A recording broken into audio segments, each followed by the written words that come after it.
Hello everyone, welcome to the channel Study Desk. Today in this video we are going to do Unit 3 of Industrial Law. We have already completed Unit 1 and Unit 2. So question number 1 is what are the objects of the Payment of Wages Act 1936? देखिए, the object of the Payment of Wages Act 1936 is to avoid unnecessary delay in the payment of wages and to prevent unauthorized deduction from the wages. यानी कि जो हमारे labour हैं या जो हमारा staff है उनको ऑन टाइम सैलरी और वेजेस मिले और उनकी परमिशन के बिना उनकी वेजेस में से कोई भी अमाउंट डिडक्ट ना हो।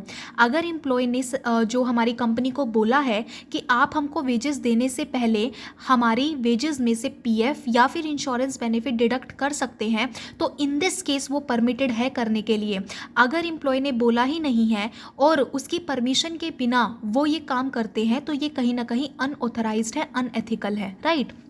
उसके बाद आता है question number 2, what is the applicability of the payment of wages act 1956। देखिए, this act is applicable to the payment of wages to the person employed in factory. अगर कोई भी पर्सन वेजेस के रिटर्न में किसी भी फैक्ट्री में काम करता है, किसी भी ऑर्गेनाइजेशन में, किसी भी ट्रैमवे सर्विस या मोटर ट्रांसपोर्ट सर्विस में, जिनका काम होता है पैसेंजर या गुड्स को एक जगह से दूसरी जगह लेकर जाना, कोई भी एयर ट्रांसपोर्ट सर्विस यानी Airways, dock, wharf or jetty, inland vessel, mechanically propelled. Basically ये सी रूट की बात हो रही है, जहाँ पे जो सी जो है आती है जब शिप, वहाँ पे उनका जो सामान है वो लोड और अनलोड होता है। तो बेसिकली वो लोडिंग और अनलोडिंग का काम करने वाले एम्प्लॉय और बाकी सारी ऑर्गेनाइजेशन जैसे माइन है, क्वायरी है या फिर ऑयल फील्ड है, प्लांटेशन, वर्कशॉप या कोई भी अदर एस्टेब्लिशमेंट में काम करने वाले एम्प्लॉय हमारे पेमेंट ऑफ वेजेस एक्ट के अंडर एज एन एम्प्लॉय की कैटेगरी में आएंगे, राइट। और इन लोगों के ऊपर payment of wages act apply होगा। The act empowers the state government to extend its provision to the person employed in any establishment over and above the aforesaid establishment। अगर स्टेट गवर्नमेंट चाहती है तो वो अपनी मर्जी से कोई भी ऐसी एस्टेब्लिशमेंट जिनको लगता है कि पेमेंट ऑफ वेजेस एक्ट उन पे लगना चाहिए तो वो उसके लिए प्रोविज़न निकाल सकते हैं और ऑफिशियल गैजेटे में बता सकते हैं। Further, wages averaging less than 10,000 per month are only covered or protected by the payment of wages Act. यानी सिर्फ ये एक्ट उन लोगों पे अप्लाई होगा जिनकी जो तनख्वाह है वो 10,000 से कम है। उसके बाद क्वेश्चन नंबर 3 है, explain the following with regard to the provision of the payment of wages Act. Employed person. देखिए, section 2 clause I of the payment of wages Act define the term employed person to include the legal representative of a deceased employed person. Basically जो employed person deceased है यानी जो मर गया है, उसका जो लीगल रिप्रेजेंटेटिव है वो भी एम्प्लॉयड पर्सन की कैटेगरी में आएगा। Employ, the term employ means any person other than the apprentice, यानी ट्रेनी को छोड़ के कोई भी वो पर्सन एम्प्लॉयड ऑन वेजेस जो वेजेस पे काम करता है इन एनी एस्टेब्लिशमेंट, यानी किसी भी organisation, factory, mine, oil field, port, railway company, किसी भी शॉप में। वो काम स्किल्ड हो, सेमी स्किल्ड हो, अनस्किल्ड हो, मैनुअल यानी बाय हैंड, सुपरवाइजरी का काम हो, टेक्निकल और क्लरिकल वर्क हो, और वो चीज़ कॉन्ट्रैक्ट में लिखी हो या वो एक्सप्रेस हो यानी इन रिटर्न हो या फिर इम्प्लाइड हो, वेदर और not such person is employed in managerial और एडमिनिस्ट्रेटिव कैपेसिटी। लेकिन ये उन लोगों को इंक्लूड नहीं करता, but does not include any such person who hold a post under the central government और state government and is governed by any other act or by any rule providing for payment of gratuity। Basically वो person जो CG और SG के under काम करते हैं और जिनके ऊपर कोई और लॉ अप्लाई होता है और जिनको मंथली ग्रेचुइटी भी मिलती है। ग्रेचुइटी बेसिकली एक अमाउंट होता है जो ऑन अप्रेजल दिया जाता है एम्प्लॉय को, राइट। तो ये लोग एम्प्लॉय की कैटेगरी में नहीं आते। Employer, the term employer means in relation to any establishment, यानी वो एम्प्लॉयर जो किसी भी एस्टैब्लिशमेंट में factory, mine, oil field, plantation, port, railway company और शॉप बिलोंगिंग टू, राइट, उसमें जो है एज एन एम्प्लॉयर की भूमिका निभाता है, जिसको और under the control of CG और एसजी या सीजी और एसजी के द्वारा वो चुना गया है, अ पर्सन और authoritative appointed by the appropriate government for the supervision and control of employ. उसको इसलिए चुना गया है कि कहीं ना कहीं वो एम्प्लॉय को सुपरवाइज करे और उसको कंट्रोल करे। Or where no person or authority has been so appointed, the head of ministry of department concern belonging to or under the control of any local authority, the person appointed by such authority for the supervision and control of employ or where no person has been appointed. और कई जगह ministry of department और local authority भी जो है company के employees के लिए एम्प्लॉयर चुनती है। The chief executive officer of the local authority in any other case, the person who or the authority which has the ultimate control over the affairs of the establishment, factory, mine, oil field.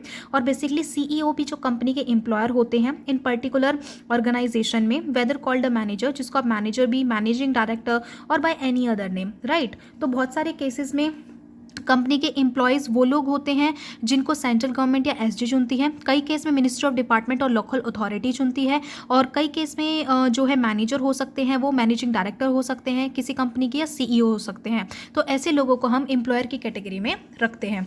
उसके बाद आता है factory. देखिए section 2M of the factories act 1948 defines the term factory to mean any premises including the precincts thereof, मतलब एक ऐसे premises, और प्रिसेंट्स मतलब होता है ऐसे एरिया जहाँ पर where on 10 or more workers are working, जहाँ पे 10 या 10 से ज़्यादा लोग काम करते हैं, or were working on any day of the preceding 12 month, या पिछले 12 महीनों में काम किया है, और in any part of which a manufacturing process is being carried on with the aid of power or is ordinary so carried on, और उस प्रीमिसेस में मैन्युफैक्चरिंग का काम यानी मैन्युफैक्चरिंग डिपार्टमेंट भी है।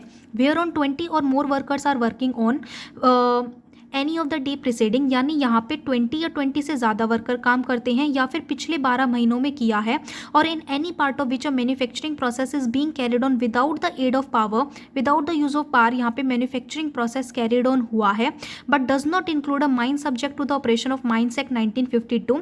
माइंस एक्ट के अंदर जितने भी ऑर्गेनाइजेशन आती है वो इसमें इंक्लूड नहीं होती फैक्ट्री की डेफिनेशन में। और a mobile unit belonging to the armed forces, basically armed forces के लिए जो मोबाइल यूनिट्स बनाई जाती है वो भी इसमें काउंट नहीं होती है। रेलवे रनिंग शेड भी नहीं, और ना ही होटल, रेस्टोरेंट या फिर कोई भी ईटिंग प्लेस। उसके बाद है इंडस्ट्रियल और अदर एस्टेब्लिशमेंट। देखिए section 2 close second of the payment of wages act 1936 define the term industrial और अदर एस्टेब्लिशमेंट टू मीन, यानी इंडस्ट्री वो जैसे ट्रैमवे सर्विसेज, जैसे आपको बताया था जो ट्रेन्स होती हैं बेसिकली ऑन रोड रन करती हैं, मोटर ट्रांसपोर्ट सर्विसेज जैसे बसेस, ट्रक्स जो बेसिकली काम करते हैं पैसेंजर या गुड्स को बाय रोड वन जगह से दूसरी जगह पहुँचाने में। एयर ट्रांसपोर्ट सर्विसेज जो होती हैं हमारी ऑन एयरवेज, लेकिन इसमें दो चीज़ें नहीं आती, एक तो मिलिट्री नेवल एयर फोर्सेज या फिर सिविल एविएशन डिपार्टमेंट, राइट, ये दो चीज़ें इसके अंदर इंक्लूड नहीं होती। Dock, wharf or jetty, inland vessel mechanically propelled, basically जो सी रूट होते हैं वो इंडस्ट्रीज़ के अंदर आते हैं, माइन क्वारी और ऑयल फील्ड, प्लांटेशन। उसके बाद वर्कशॉप और other establishment in which articles are produced, adapted और मैन्युफैक्चर्ड, जहाँ पे आर्टिकल्स बेसिकली प्रोड्यूस किए जाते हैं फॉर द पर्पज ऑफ कि उनको आगे ट्रांसपोर्ट करना है या सेल करना है। Establishments in which any work relating to the construction, development और मेंटेनेंस ऑफ बिल्डिंग, जहाँ पे बिल्डिंग्स की कंस्ट्रक्शन हो, रोड्स की, ब्रिजेस की या फिर कैनाल्स की, तो ऐसी जो इंडस्ट्रीज़ होती हैं वो भी पेमेंट ऑफ वेजेस एक्ट के अंडर आती हैं। Plus relating to operation connected with the navigation, irrigation or to the supply of water, or relating to the generation, transmission and distribution of electricity or any other form of power is being carried on, और जहाँ पे water को generate करके या navigate करके electricity बनाई जाती है, ऐसी जो इंडस्ट्रीज़ होती हैं वो भी इस एक्ट के अंदर आती हैं, राइट। उसके बाद एनी अदर एस्टेब्लिशमेंट और class of establishment which the central government और स्टेट गवर्नमेंट में having regard to the nature thereof, the need for protection of a person employed therein and other relating circumstances specified by notification in the official gazette। और अगर central government या फिर state government को लगता है कि एक पर्टिकुलर एंटरप्राइज या एक पर्टिकुलर फैक्ट्री भी इस एक्ट के अंदर आनी चाहिए तो उसके लिए वो प्रोविज़न निकाल सकते हैं और उसको ऑफिशियल गैजेटे में डाल सकते हैं।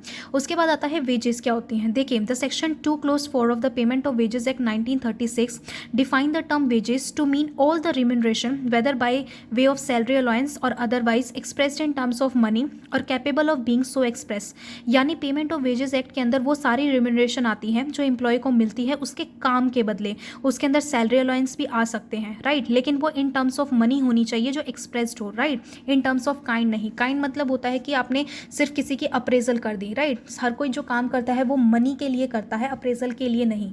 Everyone needs something in return of work, right.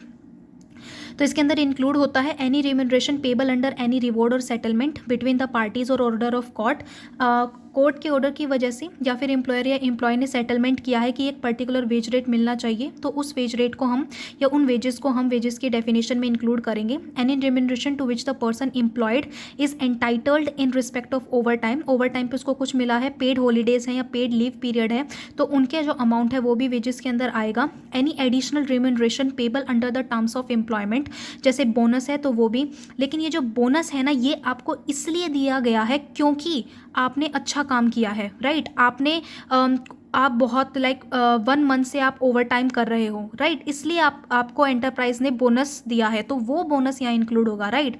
क्योंकि नीचे जो है बोनस एक और है जो कि इंक्लूडेड नहीं है। वो बोनस बेसिकली वो है जब एंटरप्राइज को प्रॉफिट हो रहा है, बल्कि एम्प्लॉय ने कुछ काम नहीं किया है बट एंटरप्राइज को प्रॉफिट हो रहा है, तो इसलिए वो अपने एम्प्लॉय को बोनस दे रहे हैं। वो वाला बोनस इसमें नहीं आएगा। बोनस सिर्फ वो वाला इंक्लूड होगा जो एम्प्लॉय ने मेहनत करके कमाया है, राइट।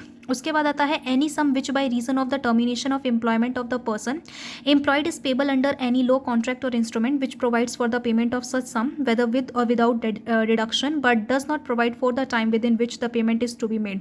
यानी जब कोई एम्प्लॉय कंपनी को छोड़कर जाता है उस समय अगर उसकी पूरी पेमेंट नहीं हुई है तो इन लेटर अगर उसको कुछ पेमेंट हुई है तो वो भी इन वेजेस में इंक्लूड होगी।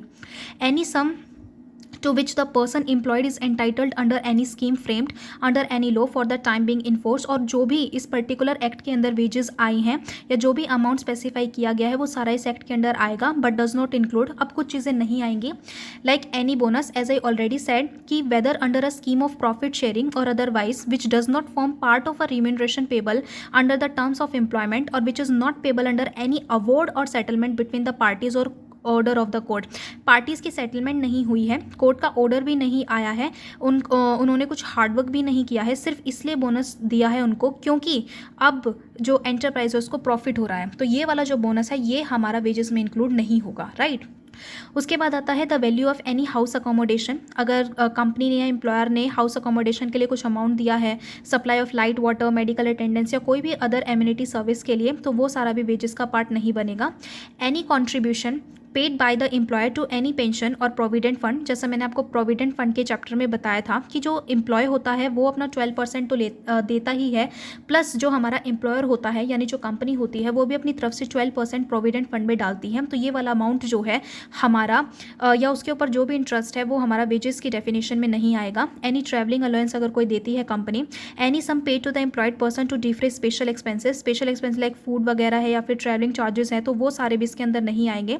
Any gratuity payable on the termination of employment in case other than those specified in sub clause D.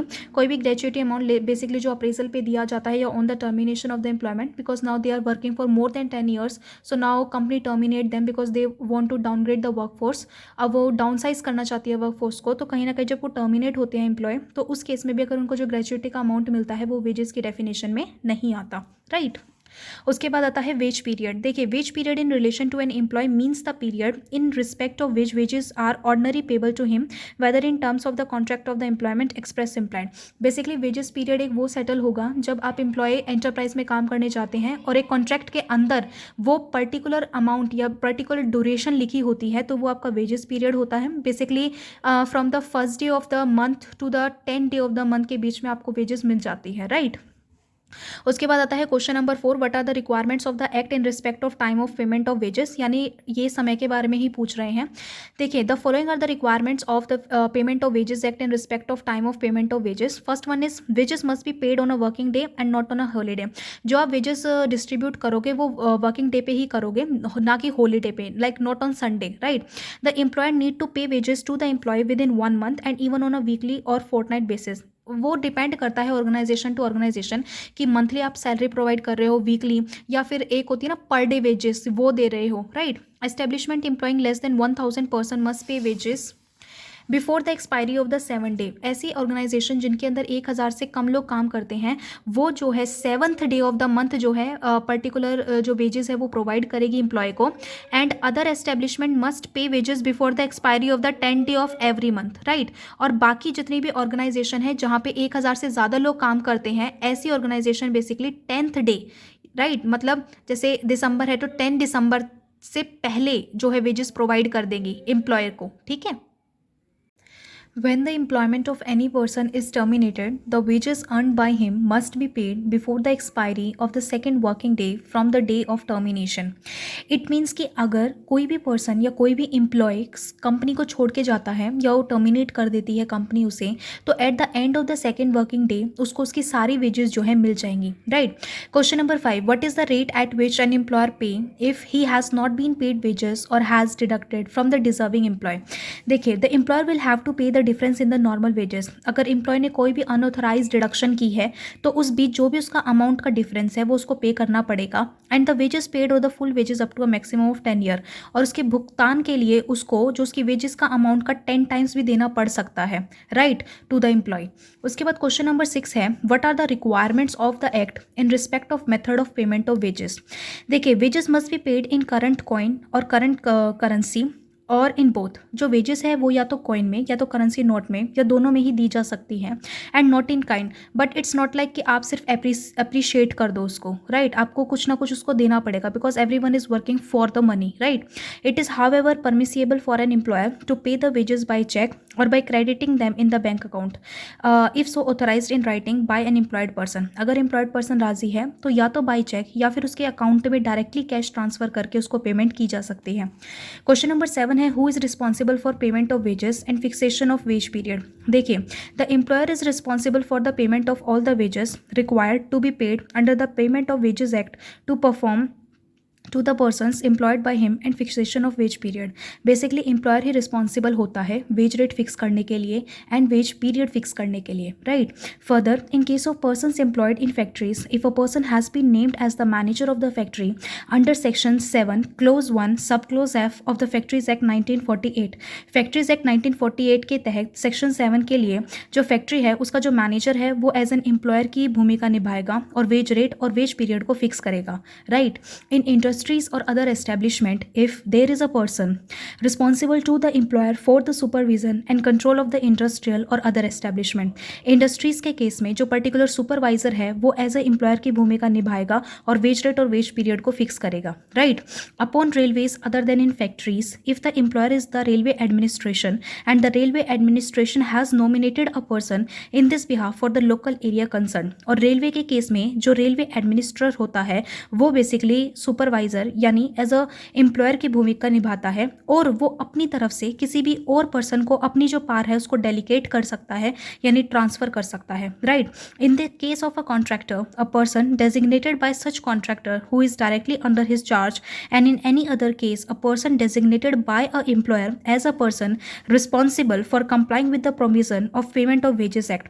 अगर कोई भी एम्प्लॉय किसी भी कंपनी में भर्ती हुआ है by the help of a contractor, तो वो कॉन्ट्रैक्टर कहीं ना कहीं उसके वेज रेट को फिक्स कराने में उसकी मदद करता है, राइट। उसके बाद आता है the person so name, the person responsible to the employer, the person so nominated or the person so designated as the case may be responsible for payment of wages. तो डिपेंड करता है कि कौन सा केस है, right. अगर जिसने भी उस पर्सन को पर्टिकुलरली डेजिग्नेट कराया है वो particular person as a contractor, as a industrial supervisor, manager, तो वही जो है उसकी पर्टिकुलर वेज रेट को फिक्स करेगा और वेज पीरियड की फिक्सेशन में भी वही हेल्प करेगा, राइट। उसके बाद आता है further the employer is liable to make the payment of all the wages required to be made under the payment of wages act, और एम्प्लॉयर को सारी पेमेंट करनी पड़ेगी पेमेंट ऑफ वेजेस एक्ट के तहत to the employ in case the contractor or the person designated by the employer fail to make such payment. अगर वो contractor fail हो जाता है पेमेंट करने के लिए, अगर कॉन्ट्रैक्टर की हेल्प से वो एम्प्लॉय किसी कंपनी में लगा है और वो कॉन्ट्रैक्टर फेल हो जाता है पेमेंट करने के लिए, तो इस केस में जो एम्प्लॉयर है यानी जो कंपनी है वो उसको पूरा पैसा देगी। उसके बाद जो हमारा क्वेश्चन नंबर 8 है वो है what are the provisions related to deduction and fines under the payment of wages act 1936। तो इसको क्वेश्चन को हम जो है नोटबुक से करेंगे।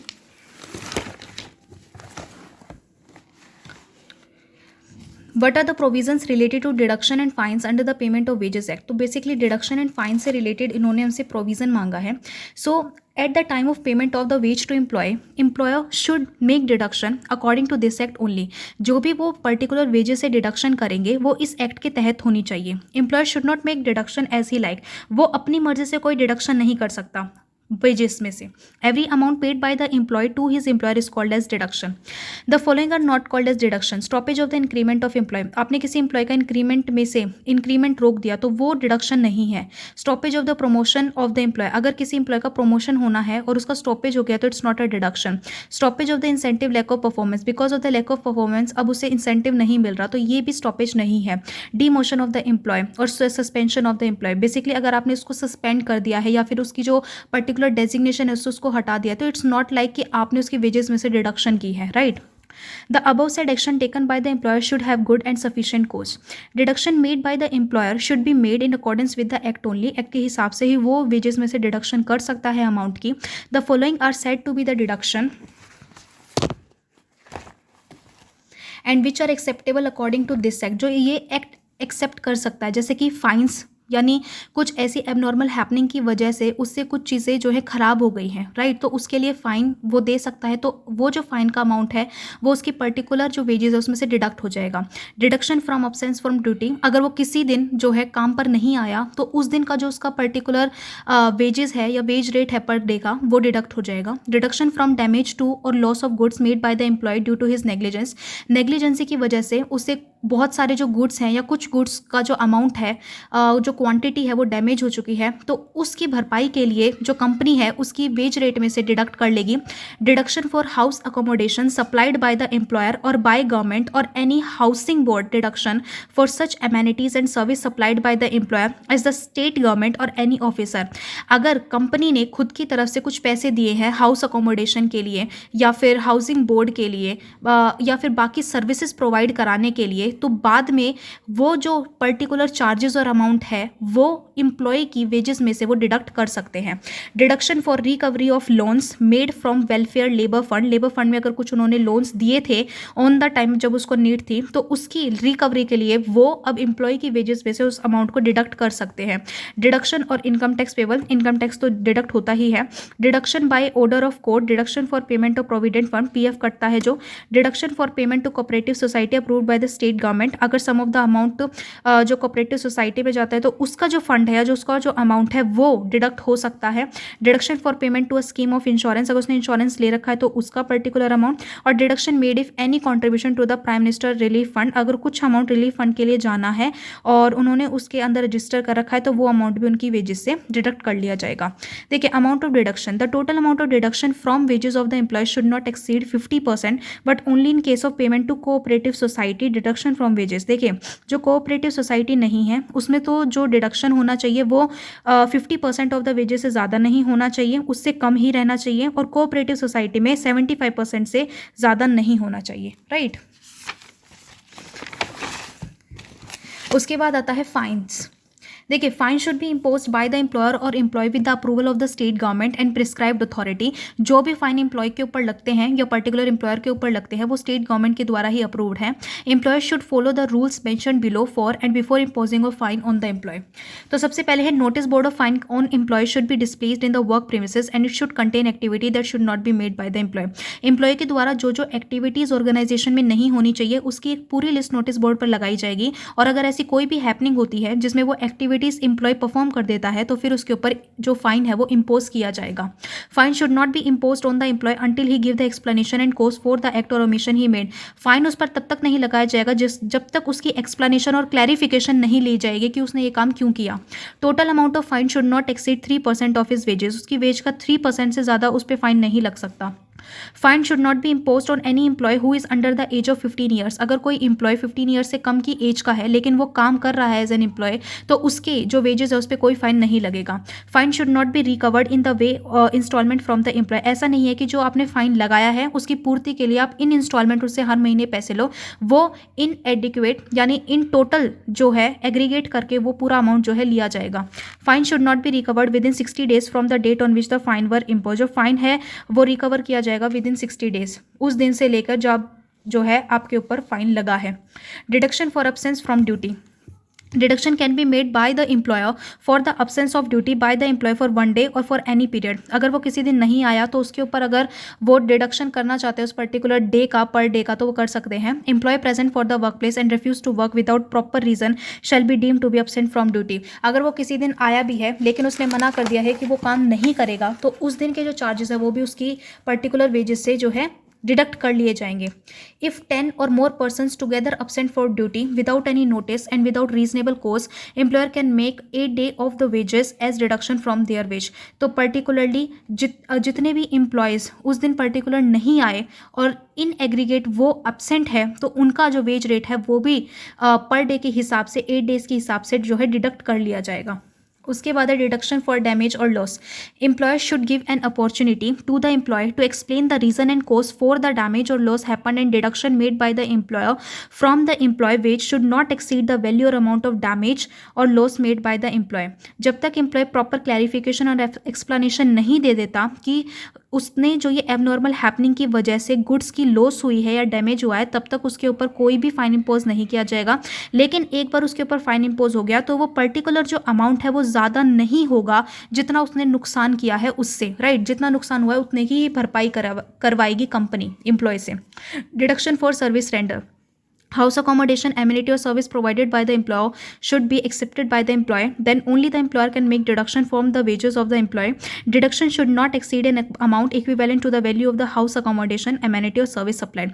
बहुत सारी कंपनीज ऐसे होती हैं जो अपनी एम्प्लॉय की देखभाल के लिए उनको इन एडवांस जो है मनी प्रोवाइड कर देती है, जिससे कि वो एक हाउस अकोमोडेशन के लिए, कुछ एक्स्ट्रा सर्विसेज के लिए, वाटर सप्लाई के लिए, राइट. लेकिन बाद में उस अमाउंट की रिकवरी के लिए वो जो है उनकी वेजेस से एक पर्टिकुलर अमाउंट डिडक्ट कर सकती है, राइट. उसके बाद आता है deduction for recovery of advances. देखिए, in case of advances paid to the employ by the employer before employment begin, such advances should be recovered by the employer from the first payment of the wages salary to the employ, but employer should not recover the advance given from the travelling expenses for the employ. Basically वो amount जो employ को तब मिला था जब उसने company में काम करना शुरुआत ही की थी, लेकिन वो कुछ इनपुट नहीं दे रहा था कंपनी में, but still if he get the wages, तो वो पर्टिकुलर अमाउंट भी बाद में जो कंपनी है वो उससे ले सकती है, राइट. तो यहाँ आपको क्वेश्चन नंबर 8 कंप्लीट होता है और हमारी जो यूनिट 3 है वो पूरी कंप्लीट होती है, right. Okay, see you all in next video.